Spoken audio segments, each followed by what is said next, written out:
이 시간에 우리 사도행전 15장 4절부터 6절 말씀까지 읽었습니다. 오늘은 사도행전 89번째 시간으로 부제목은 하나님의 사람의 권위입니다. 하나님의 사람의 권위.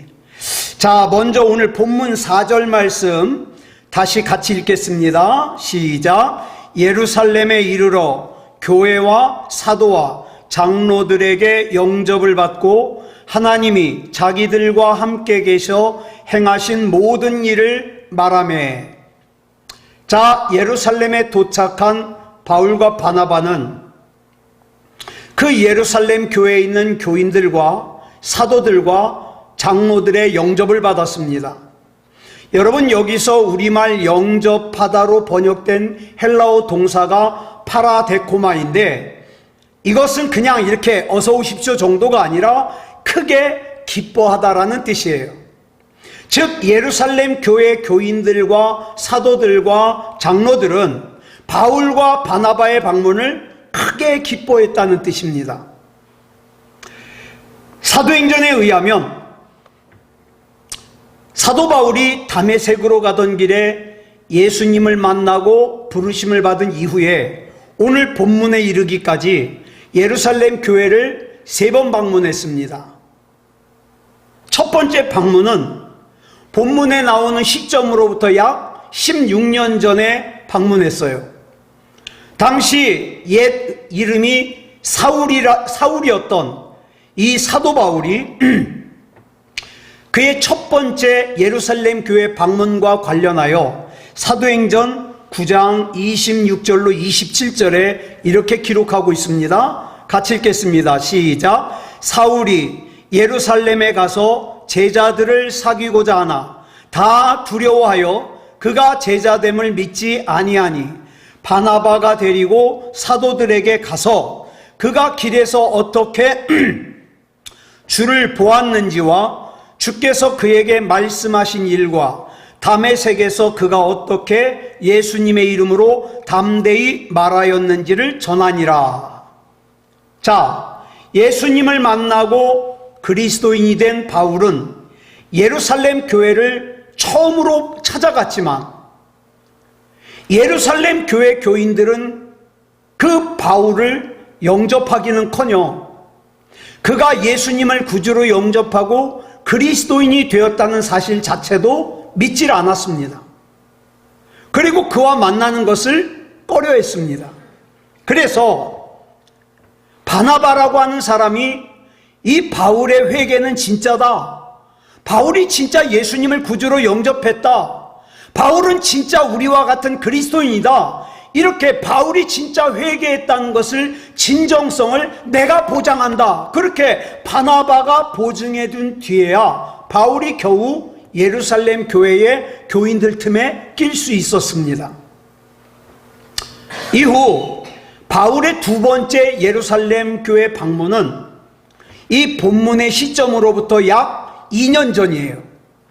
바울이 바나바와 함께 안디옥 교회에서 공동으로 목회를 시작한 지 약 1년쯤 지났을 때입니다. 때마침 예루살렘 교회 교인들이 극심한 흉년을 맞아가지고 고통을 겪는다는 소문을 듣고는 안디옥 교회 교인들이 구제금을 거두어가지고 바울과 바나바로 하여금 예루살렘 교회에 전달하게 합니다. 그때의 상황을 사도행전 11장 29절로 30절 그리고 12장 25절이 기록하고 있어요. 자, 먼저 사도행전 11장 29절로 30절 말씀 보겠습니다. 시작. 제자들이 각각 그 힘대로 유대에 사는 형제들에게 부조를 보내기로 작정하고 이를 실행하여 바나바와 사울의 손으로 장로들에게 보내니라. 아멘. 그 다음에 사도행전 12장 25절 말씀 보겠습니다. 시작. 바나바와 사울이 부조하는 일을 마치고 마가라 하는 요한을 데리고 예루살렘에서 돌아오니라. 여러분, 지금 이 안디옥 교회는 수리아에 있는 안디옥 교회예요. 이 수리아 안디옥 교회에서 예루살렘까지는 거리가 약 480km가 떨어져 있습니다. 자, 바울이 예루살렘 교회 교인들이 거둔 그 구제금을 들고 바나바와 함께 그 먼 길을 걸어갔지만, 이때에도 바울은 예루살렘 교회 교인들의 영접을 받지 못했습니다. 예루살렘 교회 장로들은 바울로부터 안디옥 교회 교인들이 거둔 그 구제금을 받는 것 외에는 아무것도 하지 않았어요. 그냥 그들은 바울을 단지 공식적으로 예루살렘 교회를 방문한 방문자로만 대했을 뿐입니다. 형식적으로. 저 같으면 굉장히 섭섭했을 거예요. 그런데 본문에서 바울이 예루살렘 교회를 3번째 방문했을 때에는 오늘 본문에 뭐라 그러냐? 교인들과 사도들과 장로들이 바울을 반갑게 영접했다 그래요.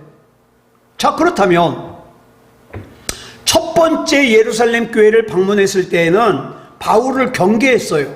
멀리했어요.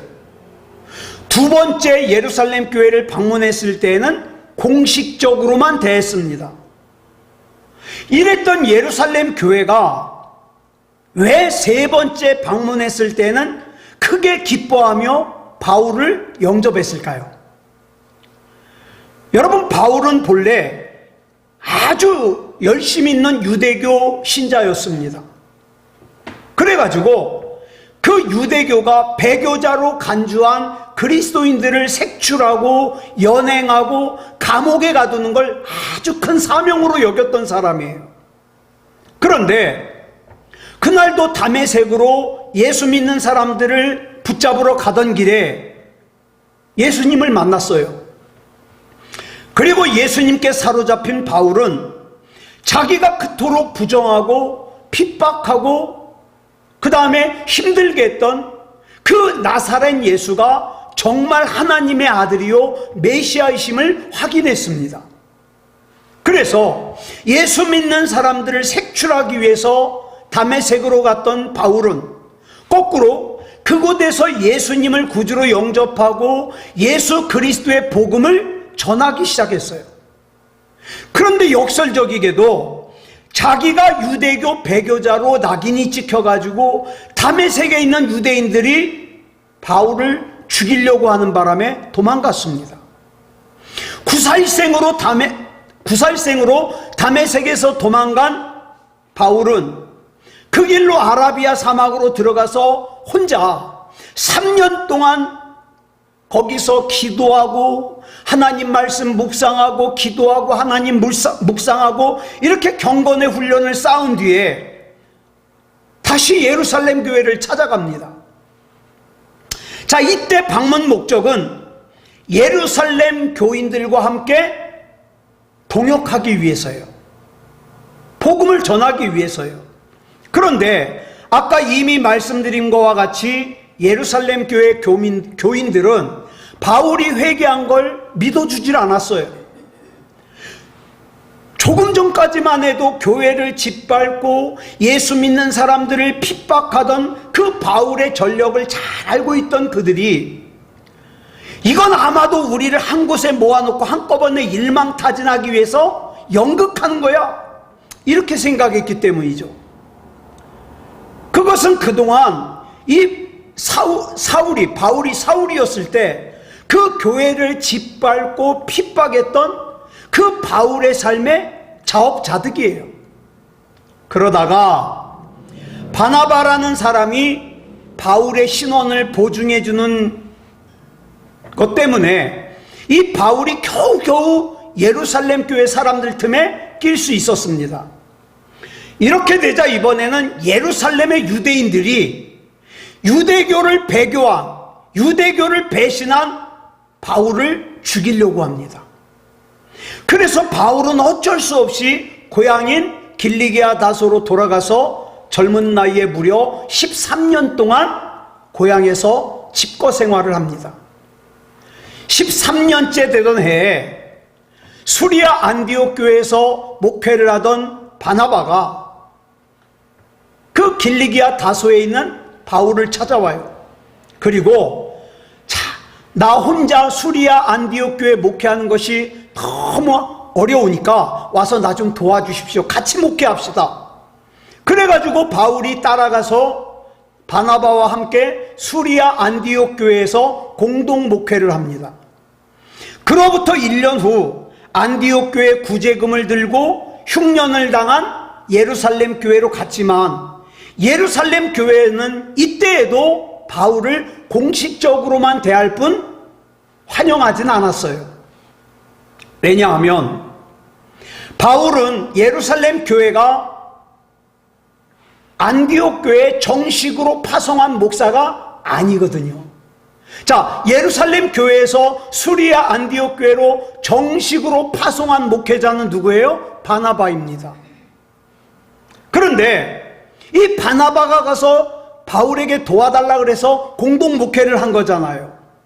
그래가지고 수리아 안디옥 교회에서 1년 동안 바나바와 같이 공동 목회를 했습니다. 그런데 바울이 1년 동안 목회한 그 일들은 수리아 안디옥 교회에서 480km나 떨어져 있는 예루살렘 교회에 도대체 이 바울이라는 목사님이 어떤 목사님인지 그에 대한 소문이 전달되기에는 너무 짧은 시간이에요.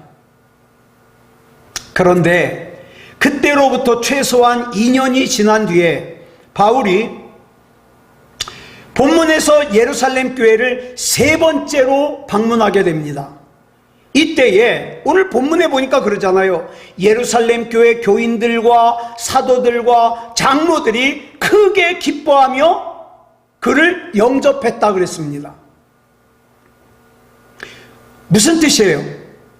2번째 방문을 하고 난 뒤에 2년 동안, 지난 2년 동안 바울이 얼마나 뛰어난 영적 지도자인지, 얼마나 뛰어난 복음 전도자인지, 또 그의 전도 여행을 통해서 하나님께서 얼마나 신비스럽게 역사하셨는지 그 모든 소식과 내용이 예루살렘 교회에 충분히 전해졌기 때문이에요.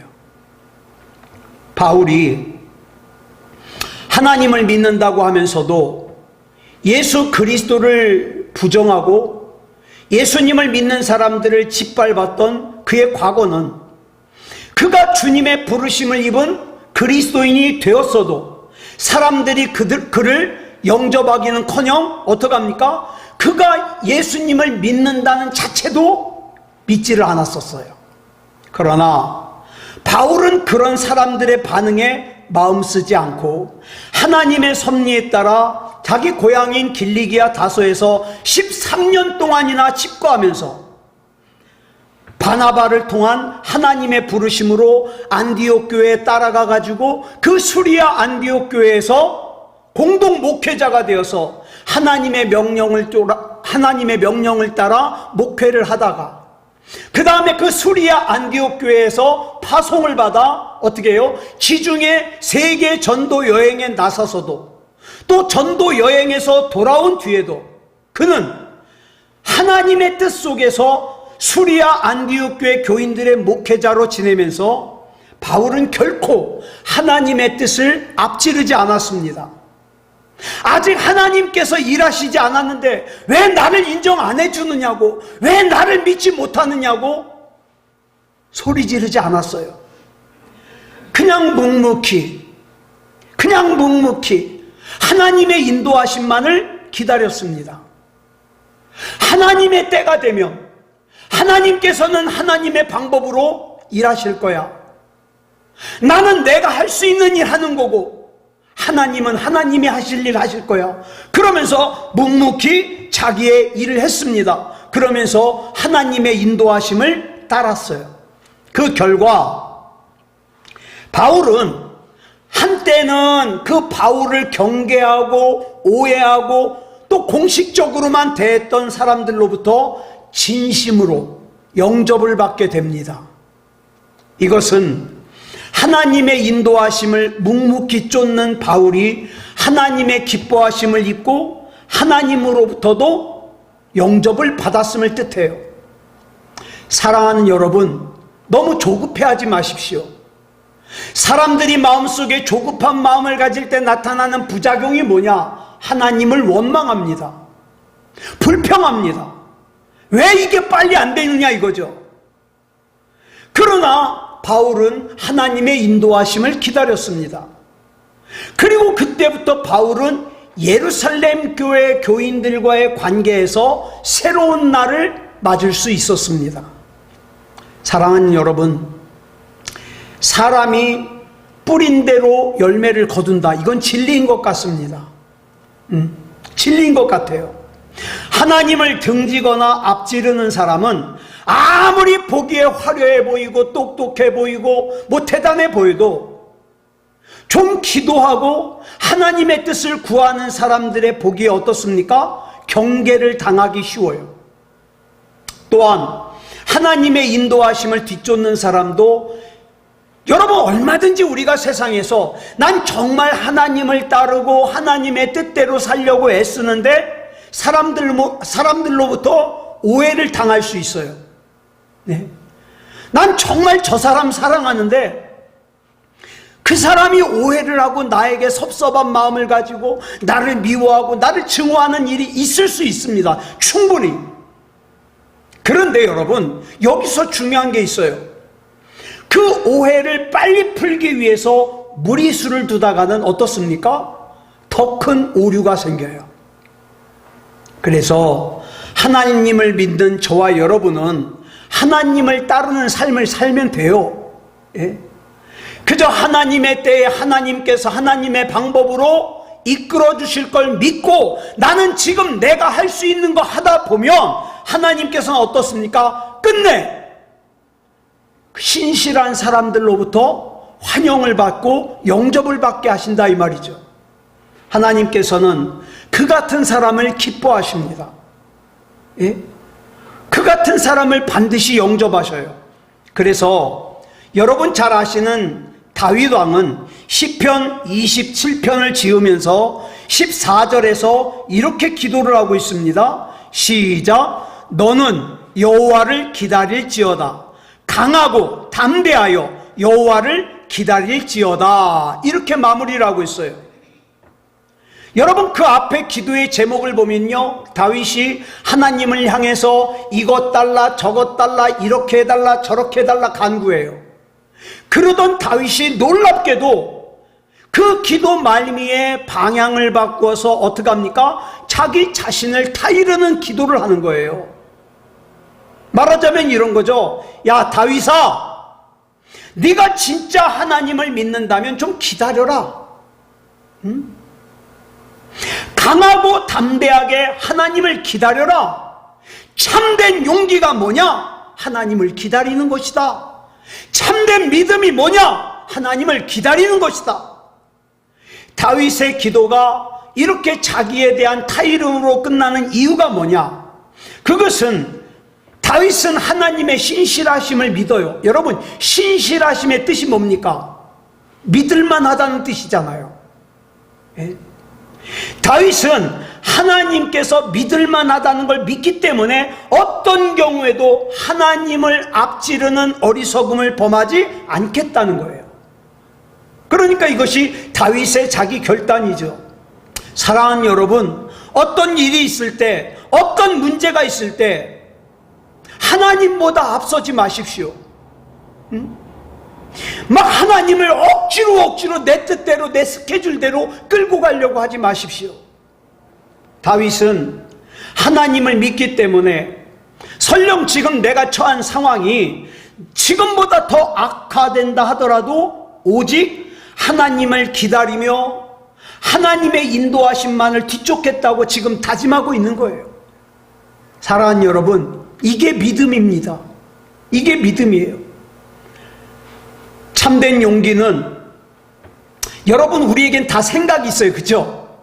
우리에게 어떤 문제가 있으면 이 문제를 이렇게 해결했으면 좋겠다 그러는 내 생각이 분명히 있습니다. 내 계산이 있어요.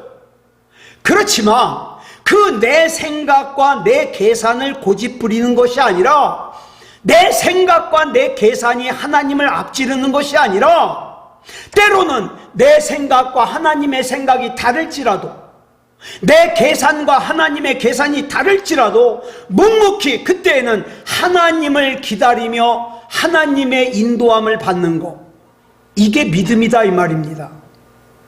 이런 의미에서 하나님을 앞지르지 않고 묵묵히 하나님을 기다리며 하나님의 인도하심만을 뒤쫓던 다윗과 바울은 진짜 용기 있는 사람이라고 할 수 있고 진짜 믿음 있는 사람이라고 할 수 있습니다.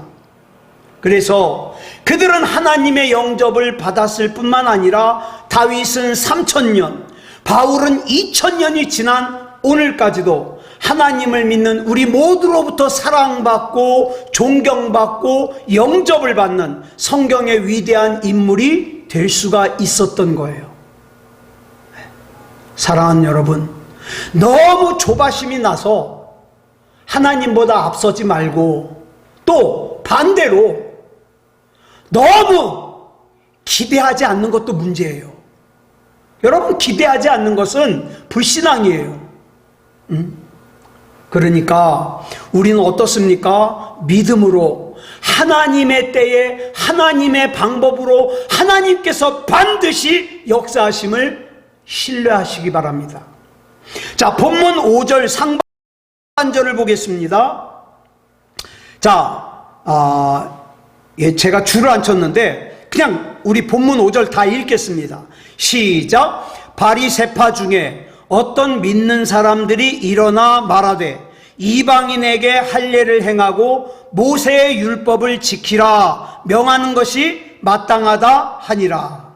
여기 보니까 바리새파 중에 어떤 믿는 사람들이 일어나 그랬어요. 잘 보세요. 바리새파 중에, 바리새인이에요. 바리새인인데 이 사람이 예수님을 믿어요. 예루살렘 교회에 다녀요. 그러니까 바리새인인 그리스도인이 일어난 거예요. 여기서 우리말 일어나다로 번역된 헬라어 동사가 엑사니스템이에요. 엑사니스템이. 이 단어의 뜻이 뭐냐? 벌떡 일어나다라는 거예요. 벌떡 일어나다. 돌발적으로 벌떡 일어나다.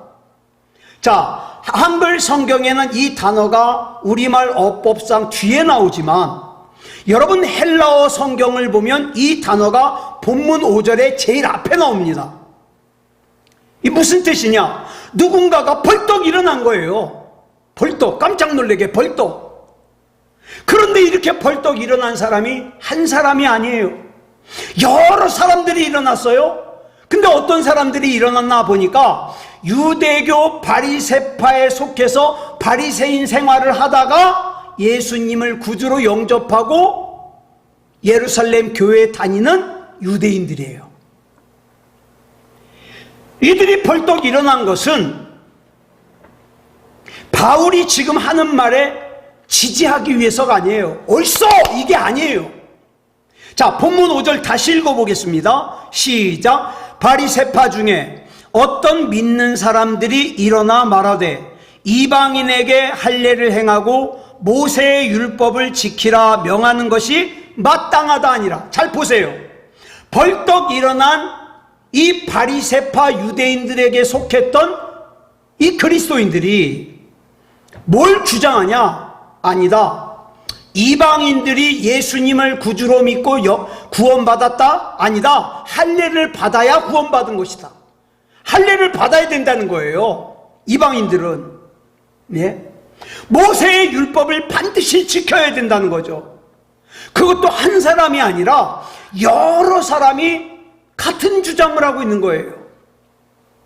그리고 본문은 그들이 동일한 주장을 하기 위해서 약속이라도 한 듯이 동시에 벌떡 일어났다고 기록하고 있어요. 그렇다면 우리는 이 상황을 구체적으로 좀 정리해 볼 필요가 있습니다. 자, 예루살렘 교회에 도착해서 그곳 교인들로부터 반갑게 영접을 받은 바울과 바나바는 그들에게 하나님께서 그 바울과 바나바가 첫 번째 전도여행을 할 때 얼마나 놀라운 일을 행하셨는지를 얘기를 해줬어요. 그 증언이 구체적으로 어떤 내용이었냐? 수리아 안디옥 교회에서 파송을 받은 이 바울과 바나바 일행이 최초의 전도 여행을 한 그 일들이에요. 그때 그들이 보고한 핵심이 사도행전 14장 27절에 나와요. 같이 읽겠습니다. 시작. 그들이 이르러 교회를 모아 하나님이 함께 행하신 모든 일과 이방인들에게 믿음의 문을 여신 것을 보고하고, 자, 그들이 수리아 안디옥 교인들에게 전도 보고를 하면서, 첫 번째 전도 여행을 한 보고를 하면서 가장 크게 다룬 주제가 뭐냐? 하나님께서 자신들을 통해서 이방인들을 구원하셨다, 이 말이에요. 그리고 본문 속에서 수리아 안디옥을 출발해가지고 예루살렘으로 올라가면서 바울과 바나바가 어떻게 했습니까? 만나는 사람들마다 하나님의 은혜를 간증하며 자기들이 첫 번째 전도여행을 하면서 하나님께서 역사하셨던 것들, 이방인들을 구원하셨던 것들을 갖다가 자꾸 증거했어요. 그때 바울과 바나바가 했던 간증의 내용을 본문 3절에 이렇게 기록하고 있습니다. 시작. 그들이 교회의 전송을 받고 베니게와 사마리아로 다니며 이방인들이 주께 돌아온 일을 말하여 형제들을 다 크게 기쁘게 하더라. 그때에도 바울과 바나바의 간증의 주된 내용이 뭡니까? 하나님께서 이방인들을 구원하셨다입니다.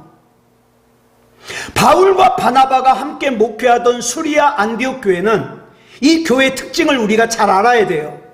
이 수리아 안디옥 교회는 기독교 역사상 이방 세계에 이방인을 주축으로 해서 세워진 최초의 이방인 교회예요.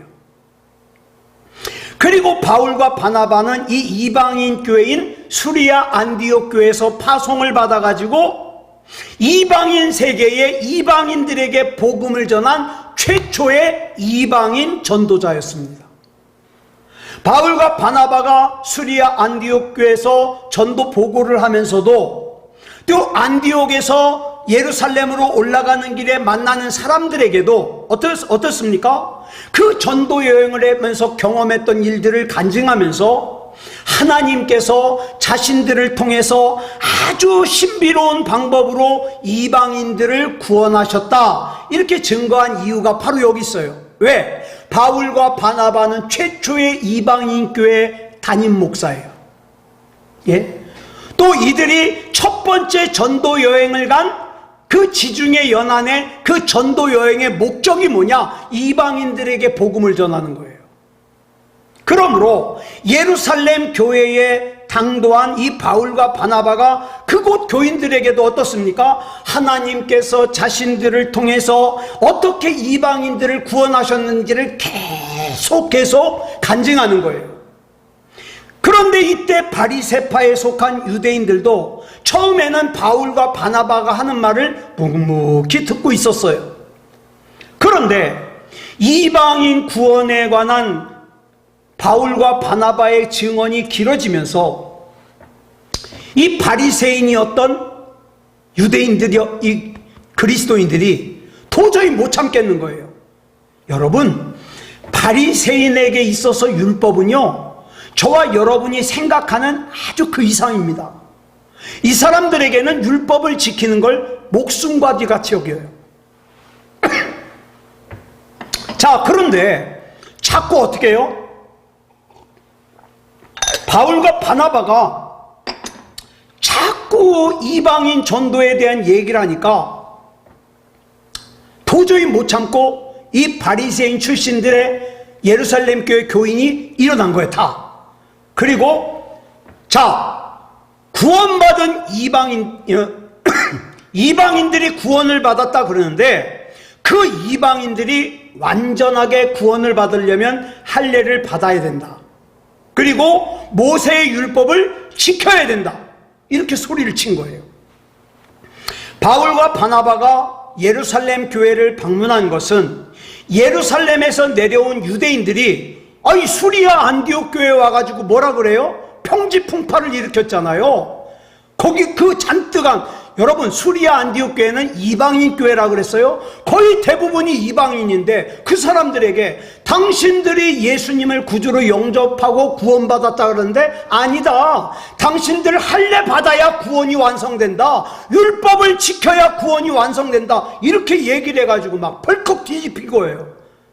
그래가지고 수리아 안디옥 교회에서 어떻게 해요? 바울과 바나바를 예루살렘 교회에 보내면서 확실하게 이거 결정해갖고 오라고. 그래서 온 거 아닙니까? 그래가지고 왔는데 뜻밖에도 예루살렘 교회에도 할례를 받는 것이 구원의 절대적인 조건이라고 주장하는 유대인들이 있더라 이 말이에요.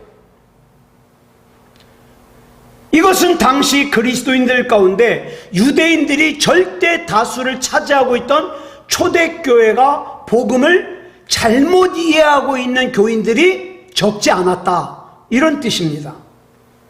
그래가지고 괜히 바울과 바나바가 예루살렘 교회에 이방인들도 할례를 받아야 되는가, 모세의 율법을 지켜야 되는가, 이거 물어보러 왔다가 예루살렘 교회 자체가 쪼개지게 생겼어요 지금. 자, 본문 6절 보겠습니다. 시작. 사도와 장로들이 이 일을 의논하러 모여.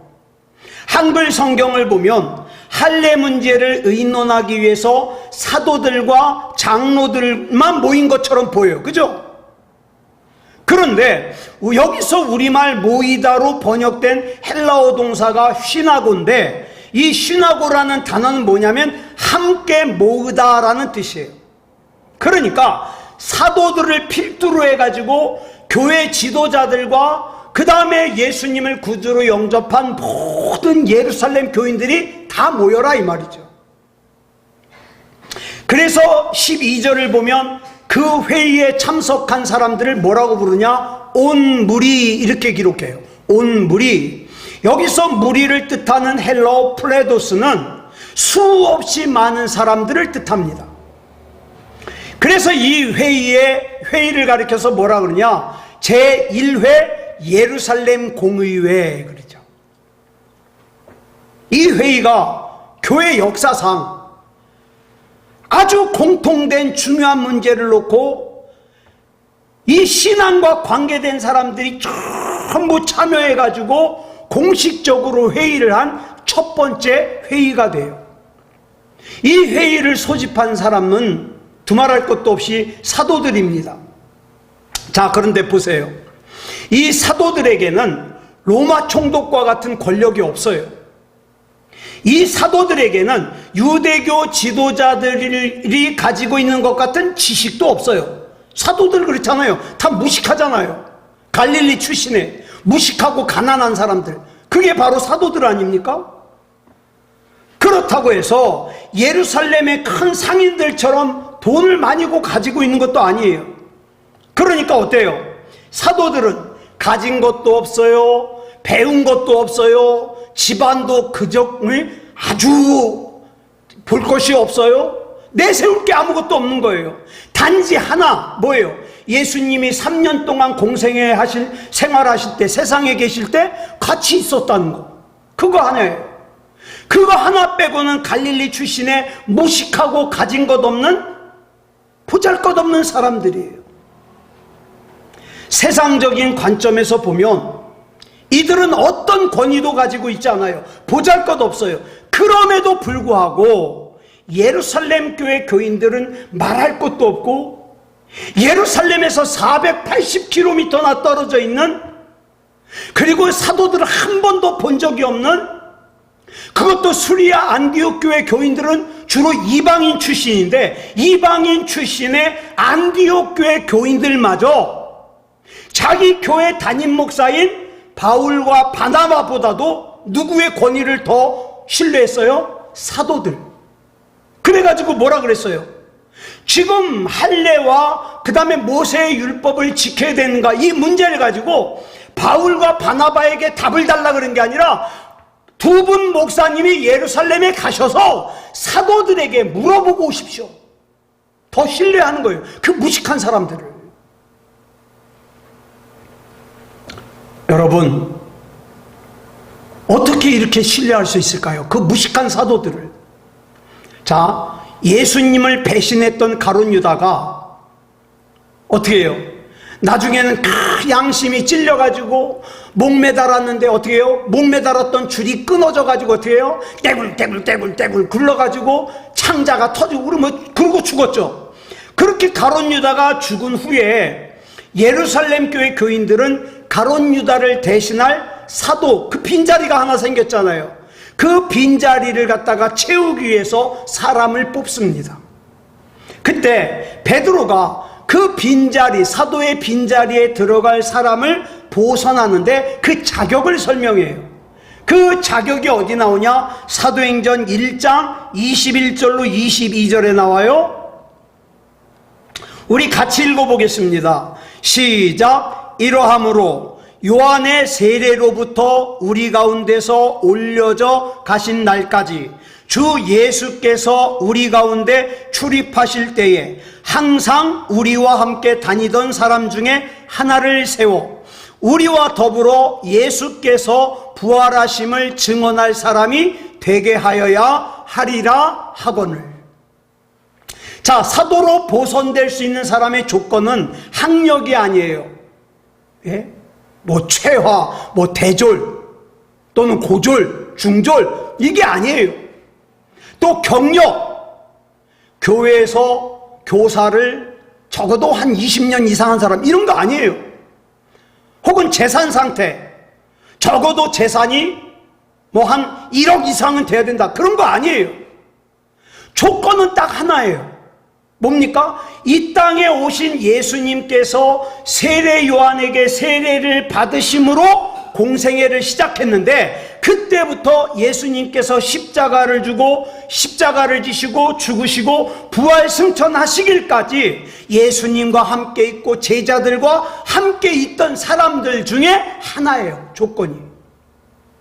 그것이 사도가 될 수 있는 유일한 조건이었습니다. 그래서 한마디로 말해서 본문 속에 나오는 이 사도들은 예수님의 직계 제자들이에요. 이 땅에 오신 예수님께서 3년 동안 공생애를 하시는 동안에 예수님과 함께 자고 먹고 같이 살았던 직계 제자들이 초대교회 최고 지도자의 권위를 지닌 사도들이에요. 자, 다시 한번 우리 진짜 문제로 가보자고요. 할례 문제를 근본적으로 해결하고 초대교회를 참된 교회가 되게 하는데 결정적인 역할을 했던 이 사도들의 권위는 그 출처가 사도들 자신이 아니에요. 이 사도들 자신을 보면 어떻다고요? 무식해요. 가진 게 없어요. 내세울 게 없어요. 그러니까 출처가 자기가 아니에요. 그 권위의 출처는 오직 이 사람들이 3년 동안 예수님과 함께 있었다는 거. 어느 한순간 혹은 특정한 순간만이 아니라 그냥 3년 동안 예수님과 함께 있었던 거. 그럼에도 불구하고 어때요? 그 사람 중에서 예수님을 배신한 가룟 유다가 나왔잖아요. 예. 자, 이 가룟 유다와는 달리 나머지 사도들은 예수님께서 이 땅에서 육신을 입고 계시는 동안뿐만 아니라 예수님께서 부활 승천하신 이후에 이 땅에 다시 강림하신 예수님도 다시 만났어요. 그렇죠? 이때 성자 하나님이신 예수님의 권위가 그들을 통해서 드러났습니다. 사도행전이 바울과 바나바를 사도라고 얘기를 해요. 사도행전 13장 43절에서 두 사도. 그런데 그들은 예수님께서 이 땅에 육신을 입고 공생애를 하실 때 예수님과 함께 있지 않았거든요. 그래서 안디옥 교회 교인들은 자신들의 목회자인 바울과 바나바를 물론 사랑해요. 신뢰해요. 존경해요. 그렇지만 공생애를 예수님과 함께 있었던 직계 제자인 사도들과 동일한 권위를 부여하지 않아요. 그래서 어떻게 해요? 할례 문제, 모세의 율법 지키는 문제 가지고 자기 목사님이신 바울과 바나바에게 물어보는 게 아니라 바울과 바나바를 예루살렘 교회에 보내서 사도들에게 물어보는 거예요. 근데 여러분, 이게 굉장한 오해예요. 여러분, 사도의 권위는 사람이 주는 거 아니에요. 여러분 한번 보세요. 가룟 유다가 죽고 사도를 갖다 뽑았죠. 예. 그때 보선된 사도의 이름이 뭡니까? 마띠아예요. 근데 여러분, 성경에 마띠아가 활동한 게 나오질 않아요. 그러면 하나님이 직접 뽑아서 넣으신 사도는 누구였어요? 바울이었습니다. 그러니까 사람들은 자기네가 그 결손된 사도의 자리를 채웠다 생각하지만, 마띠아로 채웠다 생각하지만, 사실은 하나님께서는 그 자리를 바울로 채우신 거예요. 여러분, 사도의 권위는 사람이 부여하는 게 아닙니다. 우리는 지난 5월 16일 날 임직식을 했습니다. 예. 추대장로님 2분과 그 다음에 권사님 4분을 임직을 했습니다. 근데 여러분 착각하면 안 돼요. 나는 이제 임직됐으니까 난 너희하고 달라. 난 장로야. 난 너희하고 달라. 난 권사야. 천만의 말씀. 이거 기억하세요. 그 임직은 사람들로부터 받은 거예요. 진짜 중요한 것은 뭡니까? 하나님으로부터 받는 거예요. 더 겸손하고 더 성령으로 충만하여 하나님으로부터 받는 거예요. 전 지금까지 신앙생활하면서 장로답지 못한 장로 많이 봤습니다. 장로만 그래요? 목사도 그래요. 목사답지 못한 목사 많이 봤어요. 권사답지 못한 권사 많이 봤어요. 집사답지 못한 집사도 많이 봤습니다. 왜 그래요? 사람들에게는 임직을 했지만 하나님께는 자기가 임직받지 못한 걸 몰라요. 그리고 마치 다 끝난 것처럼 자기 맘대로 사는 거예요. 자, 보세요.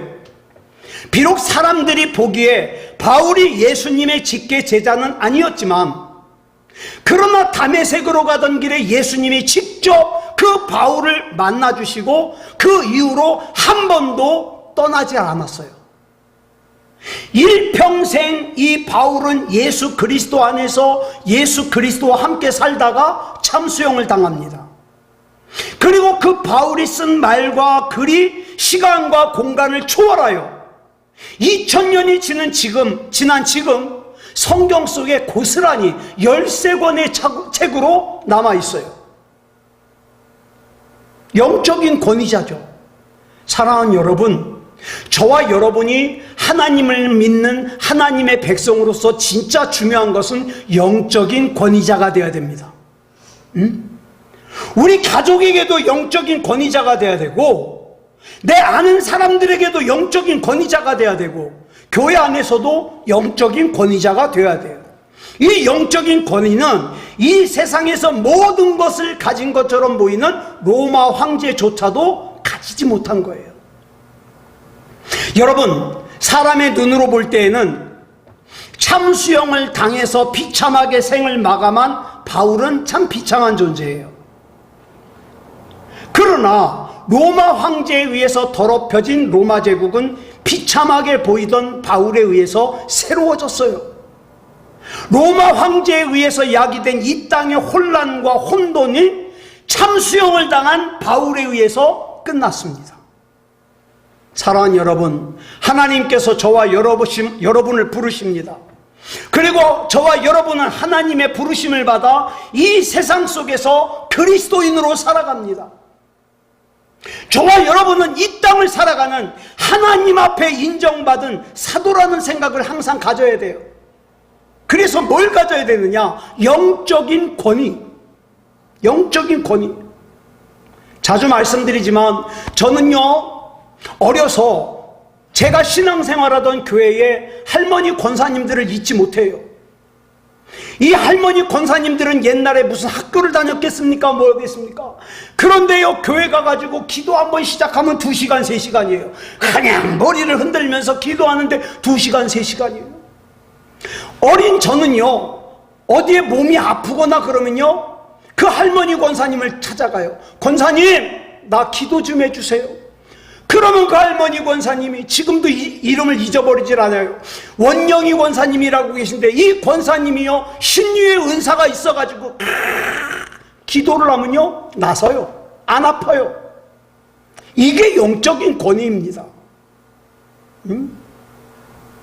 이 영적인 권위의 세계를 아는 사람들은, 야, 장로는 돈 많은 사람이 하는 거야, 이런 엉터리 같은 소리 안 하죠.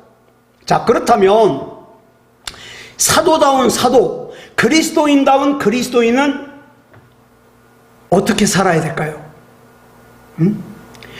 저와 여러분은 돈이나 권력으로 사는 것이 아니에요. 거기로부터 능력이 나오는 거 아니에요. 여러분, 자꾸 여러분의 시선을 세상에만 고정시키지 마세요. 돈. 그 돈 몇 년이나 갖고 있을 것 같아요? 내 본향 천국은 하늘에 있네. 우리 주님께서 나를 기다리시네. 그렇기 때문에 나는 얼마나 살지는 알 수가 없지만 이 땅에 사는 동안에 예수 그리스도 이름 높이며 하나님 찬양하며 복음을 전하다가 주님 오라 하시면 아멘 하고 가면 돼요. 그동안 내가 필요로 하는 돈은요 얼마 되지도 않아요. 여러분, 성도의 권위는, 목회자의 권위는, 중직의 권위는 직책이나 호칭이나 교단으로부터 나오는 게 아니에요. 또 예배당의 웅장함이나 화려함이나 교인들이 얼마나 많은가 숫자로부터 나오지 않습니다. 그 권위는 우리 자신으로부터 나오는 게 아니라 하나님으로부터 나옵니다. 그 하나님으로부터 나오는 우리의 영적인 권위가 예수 그리스도 이름으로 기도할 때에 놀라운 역사가 나타나게 하는 거예요. 능력이 나타나게 하는 거예요. 치유와 회복이 나타나게 하는 거예요. 이 밤에 기도할 때에 우리가 예수 그리스도 이름을 부르는 것은 그저 형식적으로 부르는 게 아니라 영적인 권위를 가지고, 하나님, 내가 얼마나 약한지 아시잖아요. 근데 약한 나는 하나님만 바라봅니다. 하나님 책임져 주시옵소서. 내 예수 그리스도 이름으로 나가오니 하나님이 책임져 주시옵소서. 이렇게 영적인 권위로 나갈 때 하나님께서 책임지시는 거예요. 여러분이 지금 있는 곳이 어디입니까? 여러분이 지금 가장 중요하게 생각하는 것이 무엇입니까? 그것이 영적인 권위와 상관이 있습니까? 반드시 상관이 있어야 됩니다. 아무쪼록 영적인 권위가 있는 그런 삶을 사는 저와 여러분이기를 그리스도 예수님의 이름으로 축복합니다. 기도하겠습니다. 사랑의 아버지 하나님, 감사합니다. 우리 하나님의 은혜 가운데 인도하여 주셔서 이 시간 하나님을 예배할 수 있음을 감사합니다. 하나님, 우리가 얼마나 약한지 아시죠?